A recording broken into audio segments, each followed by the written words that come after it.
As the New Zealand city of Christchurch reels from the devastation from the 6.3 magnitude quake, hopes of finding survivors are fading. Beijing has sent a 10-member team to the devastated area to work with the local and foreign rescuers. Their arrival added to the hundreds of aid workers from 8 countries. But as more of them arrive, many are realizing the operation is moving from a rescue mission to a body retrieval.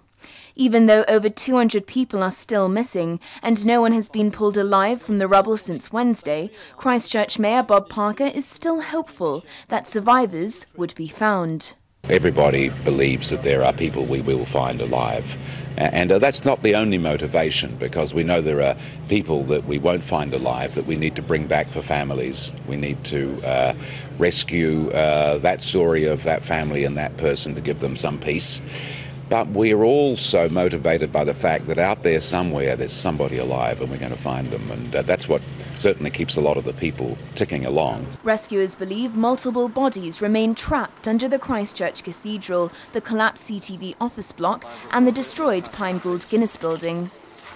The dead include people from 20 nations, including dozens of students from Japan, China and India.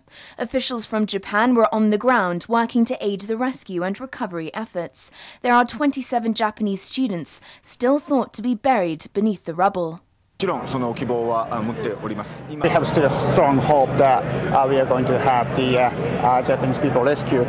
Japanese government dispatched the Japan disaster relief team to here before the dawn of Thursday 24th. Since then, the team has working really hard to search and conduct search and rescue operation. Aftershocks, which have hampered rescue efforts, are getting less frequent, and 80% of power has been restored to the city. Half of Christchurch residents are still without water, and engineers say up to a third of the buildings in the city are prone to collapse and should be demolished. Meanwhile, in London, Prince William and fiancée Kate Middleton joined his brother Harry at the New Zealand High Commission to pay their respects to those who died in the disaster. During a solemn gathering, they each signed a book of condolence for the victims. New Zealand's deadliest quake in 80 years struck at lunchtime on Tuesday, when the South Island city was at its busiest. Laura Westbrook, ATV News.